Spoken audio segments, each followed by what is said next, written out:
ഈ വർഷം എൻ്റെ ചാനലിൽ വരുന്ന അവസാനത്തെ വീഡിയോ ഒരുപക്ഷെ ഇതായിരിക്കാം. അതും അല്ലാന്നുണ്ടെങ്കിൽ ഈയൊരു ചാനലിൽ വരുന്ന അവസാനത്തെ വീഡിയോയുമായിരിക്കാം ഇത്. ഇതുവരെ സപ്പോർട്ട് ചെയ്തിട്ടുള്ള എല്ലാവർക്കും തന്നെ ഒരുപാട് നന്ദിയുണ്ട് കേട്ടോ. അതേപോലെ തന്നെ ഇന്നത്തെ വീഡിയോ നമുക്ക് സ്റ്റാർട്ട് ചെയ്യാം. പൂരങ്ങളുടെ നാടായിട്ടുള്ള തൃശ്ശൂരിലേക്കാണ് ഇന്നത്തെ യാത്ര. ഇടയ്ക്കിടയ്ക്ക് പോകുന്നതാണ് കേട്ടോ ഈ ഒരു യാത്ര. രാവിലെ 5:33 ബസ്സിന് യാത്ര തിരിച്ചു കഴിഞ്ഞാൽ ഒരു 6:45 കൂടി അവിടെ എത്തും. ഒരു 7 മണിയൊക്കെ ആവുന്നതിന് മുമ്പേ. അപ്പോൾ അവിടെ ചെല്ലുമ്പോൾ കുറച്ച് പേരെ അവിടെ വന്നിട്ടുണ്ടാവുള്ളൂ. ഈ ഇരിക്കുന്ന സീറ്റുകളിലൊന്നും തന്നെ ഒരൊറ്റ മനുഷ്യൻ്റെ കുട്ടി ഉണ്ടാവില്ല. പക്ഷേ കുറച്ച് കഴിയുമ്പോഴത്തേനും ഒരു 7:30-8 മണിയൊക്കെ ആവുന്ന സമയത്ത് അവിടെ നിൽക്കാൻ പോലും സ്ഥലം ഉണ്ടാവില്ല. ആ ഒരു സമയം ഞങ്ങൾ ഒന്ന് ചായ കുടിക്കാനും അതേപോലെ തന്നെ നാലുപുറമൊന്ന് കാണാനും വേണ്ടിയിട്ട് ഇങ്ങനെ നടക്കാനും ഒക്കെ ഇറങ്ങാറുണ്ട്. ഈ വരാന്തകളുടെ അറ്റത്തുകൂടെ ഇങ്ങനെ നടന്ന് ചെല്ലുമ്പോൾ നമുക്ക് എത്ര ടെൻഷൻ ഉണ്ട് എന്നുണ്ടെങ്കിലും നമുക്കതൊക്കെ ഒന്ന് മറക്കാനും പുറത്തേക്ക് ഇറങ്ങിയിട്ട് ഒന്ന് പുറത്തേക്ക് നോക്കാനും ഒക്കെ എനിക്കൊരു നല്ലൊരു അവസരമാണ് കേട്ടോ ഇത്. പുറത്ത് നിന്നിട്ട് വേറെ എവിടേക്കും പോകാനില്ലാത്തത് കൊണ്ടും വേറെ എങ്ങോട്ടും കൊണ്ടുപോകാത്തത് കൊണ്ടും തന്നെ എനിക്ക് സത്യം പറഞ്ഞാൽ ഇതൊരു ചെറിയ ടൂറ് തന്നെയാണ്. നമ്മൾ ഈ മൃഗശാലകളും അല്ലെങ്കിൽ വല്ല പാർക്കുകളും ഒക്കെ കാണാൻ വേണ്ടിയിട്ട് മാളുകളൊക്കെ കാണാൻ വേണ്ടിയിട്ട് പോകില്ലേ. ഞാൻ പോയിട്ടുള്ള ഏറ്റവും വലിയ ബിൽഡിംഗ് എന്ന് പറയുന്നത് ഒന്ന് PK ദാസ് ഹോസ്പിറ്റലാണ് കേട്ടോ, വാണിയംകുളത്തുള്ള മെഡിക്കൽ കോളേജ്. പിന്നെ ഉള്ളത് രണ്ടാമത്തത് എന്ന് പറയുന്നത് ഈ ഒരു തൃശ്ശൂർ മെഡിക്കൽ കോളേജും കൂടിയാണ്. അവിടെ ചെന്ന് കഴിഞ്ഞപ്പോൾ ജനലിലൂടെ നോക്കിയപ്പോൾ ഒരു കാഴ്ച കണ്ട്.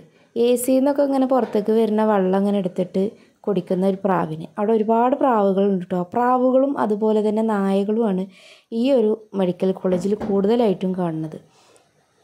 പ്രാവുകൾ ചില സ്ഥലങ്ങളിൽ, അതായത് വരാന്തകളിലൊക്കെ ഇങ്ങനെ കാഷ്ടിച്ചിട്ട് ചില സ്ഥലങ്ങളിൽ മാത്രമേ ഉള്ളൂ കേട്ടോ വൃത്തികേടാക്കിയിട്ട് കിടക്കുന്നുണ്ടാവും. അത് അവിടെയുള്ള ചേച്ചിമാരൊക്കെ വന്നിട്ട് ക്ലീൻ ചെയ്യാറുണ്ട്. പിന്നെ ഈ ഒരു സാധനം കണ്ടോ, ഇത് എങ്ങനെയാണ് ഉപയോഗിക്കുക എന്നുള്ളതൊന്നും അറിയില്ല. പക്ഷേ എന്തായാലും ഇരിക്കട്ടെ, ഇനി അടുത്ത പ്രാവശ്യം വരുമ്പോൾ ചിലപ്പോൾ ഇതൊന്നും വീഡിയോ എടുക്കാൻ പറ്റിയില്ലെങ്കിലോ. അപ്പോൾ അതും ഒന്ന് വീഡിയോ എടുത്തിട്ടുണ്ടായിരുന്നു.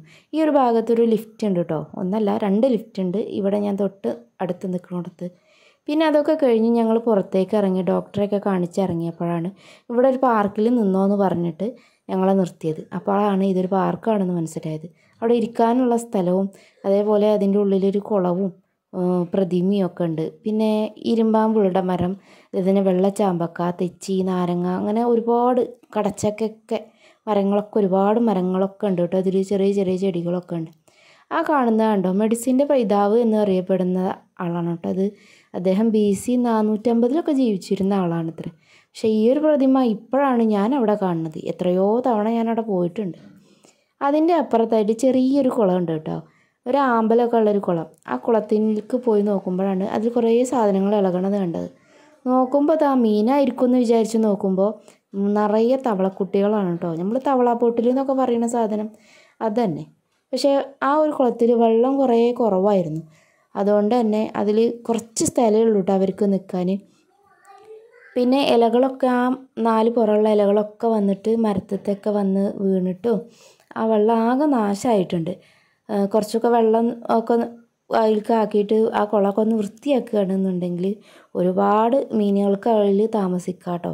അതിൽ പിന്നെ ഗപ്പികളുണ്ട്, തവളാപ്പോട്ടിൽ മാത്രമല്ല കുറേ ഗപ്പികളും ഇടയിൽ കാണുന്നുണ്ട്. സൂക്ഷിച്ച് നോക്കിയാൽ മാത്രമേ കാണുള്ളൂ കേട്ടോ. അപ്പോൾ അതിൽ ഒരു പൂവ് മാത്രമേ ഉള്ളൂ, ഈ ഇതിൽ ആമ്പലിൻ്റെ ഒറ്റ പൂവ് മാത്രമേ ഉള്ളൂ.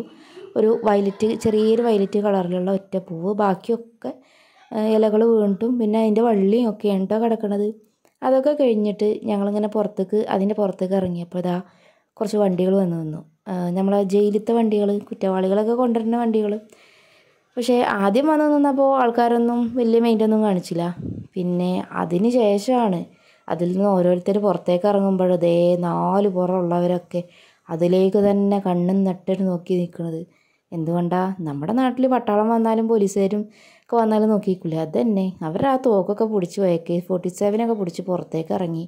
ഒരാളെയും കൊണ്ടാണ് ഈ വരവൊക്കെ വന്നിട്ടുള്ളത്. അവരുടെ കയ്യിലുള്ള ആ ഒരു തോക്കിൽ എങ്ങനെയെങ്കിലും ഒന്ന് തൊട്ട് നോക്കണം എന്നൊരു ചെറിയ ആഗ്രഹം ഉണ്ടായിരുന്നു. പക്ഷെ നടന്നില്ല. പിന്നെ അത് കഴിഞ്ഞിട്ട് ഞങ്ങൾ ബസ്സിലൊക്കെ കയറി. ബസ്സിൽ കയറിയപ്പോൾ ഒരു കൊച്ചപ്പൂപ്പൻ അതിൻ്റെ കൂടെ 2 കുട്ടികളൊക്കെ ഇരിക്കുന്നുണ്ട് കേട്ടോ. അപ്പോൾ അതൊക്കെ കണ്ടു. ഞങ്ങൾ പതിയെ വീട്ടിലെത്തി. അപ്പോൾ ഇന്നത്തെ വീഡിയോയിൽ നിങ്ങൾക്ക് ഇഷ്ടപ്പെട്ട ഏതെങ്കിലും ഒരു ഭാഗം ഉണ്ട് എന്നുണ്ടെങ്കിൽ മാത്രം കമൻറ്റ് ചെയ്യുക. പിന്നെ വീഡിയോക്ക് കണ്ടവരൊന്ന് ലൈക്ക് ചെയ്യുക. അപ്പോൾ അടുത്ത വീഡിയോ ആയിട്ട് വരണോ വേണ്ടയോ എന്നുള്ളത് നിങ്ങൾ തന്നെ തീരുമാനിക്കുക. അപ്പോൾ ഇൻഷാ അല്ലാഹ് പറ്റുമെങ്കിൽ വീണ്ടും കാണാം. ബൈ.